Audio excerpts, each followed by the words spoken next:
ये एक family ID है। इस फैमिली आईडी के अंदर क्या था, इनके एड्रेस किसी और राज्य के थे, पर इन्होंने एक साल पहले ही सारे address, voter card, live location सब कुछ सही कर ली थी। इनकी इन्फॉर्मेशन मैंने पहले भेज दी। अब इनका रिकॉर्ड नोट फाउंड आता है। अगर मैं आधार कार्ड से चेक करता हूँ तो नोट फाउंड आता है। अगर मैं फैमिली आईडी का जो पुरानी इनकी बनी हुई है उससे रिकॉर्ड चेक करता हूँ तो रिकॉर्ड भी नोट फाउंड आता है। आईडी नोट एग्जिट आती है, ऐसे आता है कि this ID is note exit, कि ऐसी कोई इन्फॉर्मेशन है ही नहीं है। वो इसलिए नहीं है क्योंकि इनका नाम कटा हुआ है, वहाँ ये पेंडिंग आ रहे हैं। अब पेंडिंग जब तक हटेगा नहीं तब तक ये आईडी एक्टिवेट नहीं होगी। अब तीसरा इसमें एक इशू और भी आ रहा है इसी आईडी में, सेम आईडी के अंदर। अब ये आईडी में मैं वहाँ जाता हूँ, नोट फाउंड आ गया, फिर मैं जाता हूँ। अब जैसे इनके फादर साहब की आईडी है, वो किसी कार्यवश वो आईडी अलग बनी हुई थी या थी सिस्टम में थी, या इनको पता नहीं चला, इन्होंने उसको एक्टिवेट कराने की कोशिश करी क्योंकि इनको पता नहीं था कि सबकी आईडी बनी है। तो वो आईडी बन गई। बनने के बाद जब इन्होंने अपना सेकंड पर्सन का उसमें नाम जोड़ने की कोशिश करी होगी तो वो जुड़ा नहीं। उसने शो कर दिया कि ये आईडी जो है पहले से ही बनी हुई है। अब वो आईडी पहले से ही बनी हुई थी तो वो ऐड नहीं करता, तो इनके पिताजी की वो टेम्परेरी आईडी दूसरी आईडी बन गई। और जो फर्स्ट आईडी थी वो इनकी मदर का नाम उसमें सिर्फ एक का मेंशन करता, बाकी का नाम कटे हुए थे। तो इन्होंने क्या करा, अपना आधार कार्ड ठीक करवाया और वोटर कार्ड यहाँ का करवाया, लाइव लोकेशन करी, बच्चे यहीं पर पढ़ रहे हैं। और ये काफ़ी कितने साल से रहते हो आप यहाँ पर? 10-12 साल से रहते थे, पर इनको किसी ने बताया नहीं कि वोटर कार्ड यहाँ का करना है, आधार कार्ड बताया नहीं यहाँ का करना है। तो वो जैसे जैसे सरकार के द्वारा कुछ अपडेट होती गई या इनको किसी ने बताया तब इनको पता चला, पर तब तक इनकी आईडी में बहुत ज़्यादा इशू हो चुका था। अब 2 महीने इनको राशन मिला भी है, 2-3 महीने, पर वो सिंगल का ही मिला है, एक बंदे का मिला है। तो उसी बीच इन्होंने कंप्लेंट भी डलवा रखी थी कि इनका जो है बाकी मेंबर का नाम जुड़ जाए ताकि इनका राशन कार्ड ना कटे। पर वो नाम जुड़ने की वजह से जुड़ा तो नहीं है, पर इनका जो सिंगल नाम बना वो भी उनका नाम कट गया। सेकंड इनकी आईडी में एक और इशू आ गया, जो इनके पति की आईडी थी ना, जो अलग बनी हुई थी, वो आईडी भी डीएक्टिवेट हो चुकी है। अब उस आईडी को मैं ऐड करने की कोशिश करता हूँ तो वहाँ लिखा होता है कि फर्स्टली आपने इन्फॉर्मेशन देनी है इस आईडी से रिलेटिव।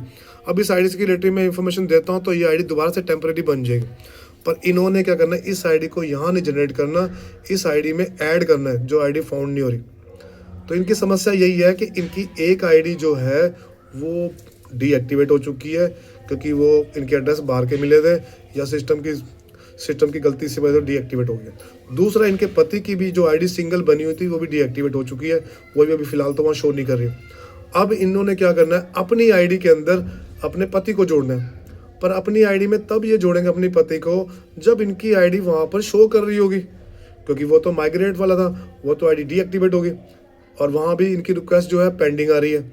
और जब तक वो अप्रूवल में नहीं आएगी तब तक वो आईडी बनेगी नहीं।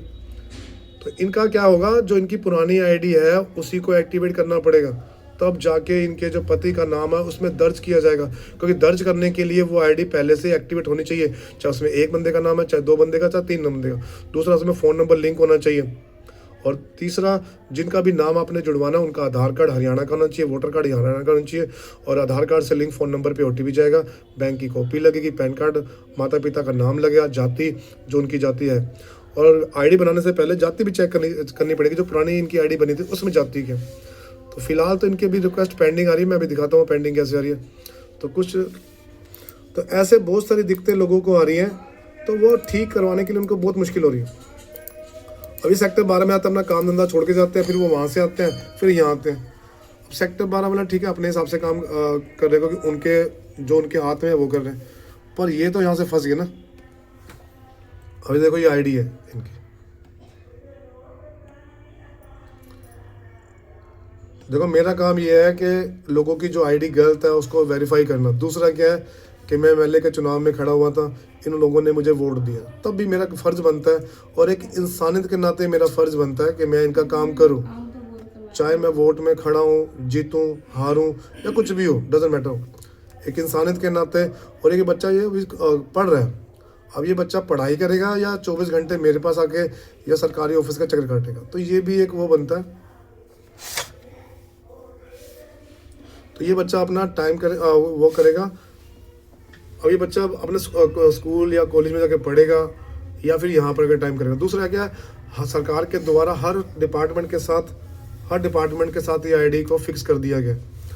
मान लो अगर कोई स्कॉलरशिप लेनी है या किसी प्रकार का कोई बच्चों का एडमिशन लेना है तो हर चीज़ के साथ लिंक हो गया। पर जब तक वो आईडी एक्टिवेट नहीं होगी तो कैसे होगा? अब ये देखो इनका नाम यहाँ मैं चेक करता हूँ तो नाम यहाँ शो कर रहे हैं इन सबके, वहाँ पर आईडी भी शो कर रही है। अब नाम भी शो कर रहा है, आईडी भी शो करती है। अब मैं यहाँ पर एक ओटीपी जनरेट कर रहा हूँ। एक ओटीपी क्या गुड़ी आपके फ़ोन पे, तो 6 अक्षर का ऐसे ओटीपी जाएगा। अभी ये ओटीपी फिल इसको भरेंगे यहाँ पर। जैसे ओटीपी फिल करेंगे तो उस ओटीपी से इनकी जो रिक्वेस्ट है वहाँ शो करेगी। अब इनके मेंबर मैंने आपको दिखा दी कितने हैं। इनकी सिर्फ इतनी रिक्वेस्ट है कि जहाँ पर भी इनका ये है कम से कम इनका काम तो किया जाए। देखो ये सॉफ्टवेयर है, सॉफ्टवेयर चलाने वाले को पता है, और जिसके पास ऑथोराइड है तो वो इन समस्या का हल कर भी सकता है, ऐसा ना कर सकता। पहले इस समस्या का हल था, डॉक्यूमेंटेशन के अंदर वेरिफिकेशन थी, पर वो वेरिफिकेशन अब हो नहीं रही है। तो डिपार्टमेंट के पास भी काम बहुत है। डिपार्टमेंट ऐसा नहीं है कि खाली बैठा हो, पर ये भी खाली नहीं बैठा, इनके पास भी बहुत काम है। तो इस आईडी के अंदर बहुत लोगों को बहुत ज़्यादा दिक्कत हो रही है, और मेरा मानना यह है कि उसका मौके पे 137 675 137 675 650। अभी देखो इसमें कुछ काफ़ी देर तक ये आईडी मैंने पोस्ट करके रखी हुई थी।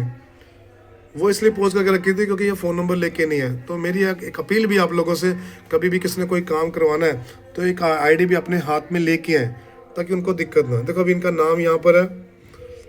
अब यहाँ लिखा हुआ है कि इन्होंने जो करवाई थी, ये डिटेल आ रही है इनकी, ये भी पेंडिंग आ रहा है। तो जब तक ये आईडी अप्रूवल नहीं होगी तो इनमें बंदे का नाम कैसे जुड़ेगा। अभी देखो मैं आईडी को दोबारा यहाँ से ले रहा हूँ, मैंने कॉपी पेस्ट कर लिया। अब देखो मैं इसको चेक कर रहा हूँ, सिटीजन कॉर्नर पे जाके, अब यहाँ जाके मैंने इसको ओके करा। अब देखो यहाँ नोट फाउंड आ रहा है, तो मैं कैसे इनके फादर साहब का नाम इसमें जोड़ूंगा। तो ये सिस्टम के अंदर है, और जिनके पास ऑथोराइड है, मेरे पास जितनी ऑथोराइड है मैंने उसके हिसाब से चेक कर दी है। पर ये जो है सीनियर लेवल का काम होगा तो उन्हीं को इसको वेरीफाई करना पड़ेगा। दूसरा बात है, मैं यहाँ से कोई कंप्लेंट भी एक्टिवेट करके देखता हूँ, जैसे मुझे चेक भी करना है, क्योंकि वो आईडी डीएक्टिवेट कर रखी है सिस्टम ने।